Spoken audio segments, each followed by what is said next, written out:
Okurabura oku Ronald agira omugisha uri omuhezi wa RDC wa Shema yakwayahambuga nkuru za ofisi y'eby'obururu omuri Shema obu abantu bakire bukwato aho box bishatu nshanju nina zayakirwa omu butongore kandi abatezi b'akaruru bashabwa obutabura kwejumbira omu kuteera akaruru barikwekwatsa ebyokwerinda zo kuteeza obururu oburwakana so ekikwatiye na security twenda kubahamiza nk'abanyashema tino rukuza kuteganisa obusinge o President Museveni yareseri ekitwenda kwencouraging abantu bitu nanga kubashaba no kugira ngo bimuke karumu kasheshe bagende baza polling station batera karuru abari kwenda gumaho nibija kuguma mitazi 20 kamateko gagamba konkani kiba kirungi waiza kutera karuru kataha zimwe ha boxina ez'abantu baba bagiramo kubanganisaho Pius Ahembisiwe or returning officer wa Shema yazishoboraho. Doing transportation, of course, has no friction. Vehicle comers are loaded on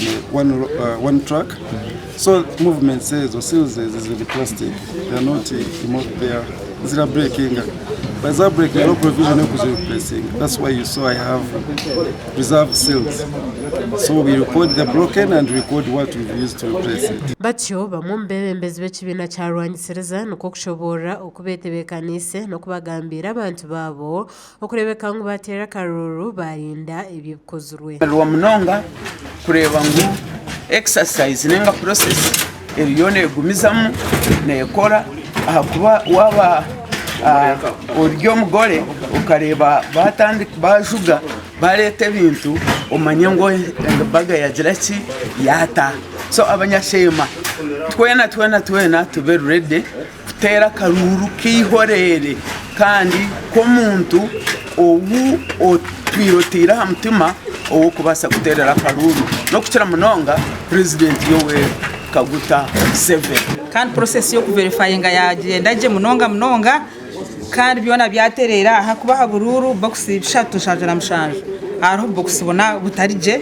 konkabwa abwa transport babuta series azaba mu sheken konkaba zitereza so da office yakora process nungi yabitereza munonga ubururu bwagendaje mweni mugamba abantu kugira ngo box zone ziri safe ziri sealed ziri under security and the process has been transparent. Atiyo skora natkwata w'ekibina kya NUP nuko kuhamyaho kwe boxes zitine buzibu utireho no kushaba batezi bakaruru ahizo bari rwakana obutakora buzubwona okwihaho batera karuru akemerembe. Shema Mwena district 2015 mwezi turonde omukurembeze witu His Excellency Kyagulanyi Ssentamu omwagalwa w'abangi nimba kunga mwena tutakarga polling station wiza kutera karuru kawe mahuka kume bahereze 20 meters na cyabasika tubongere mu ibiri gasha kwa Gerard Tugume omuri Shema aha wa Tayari West.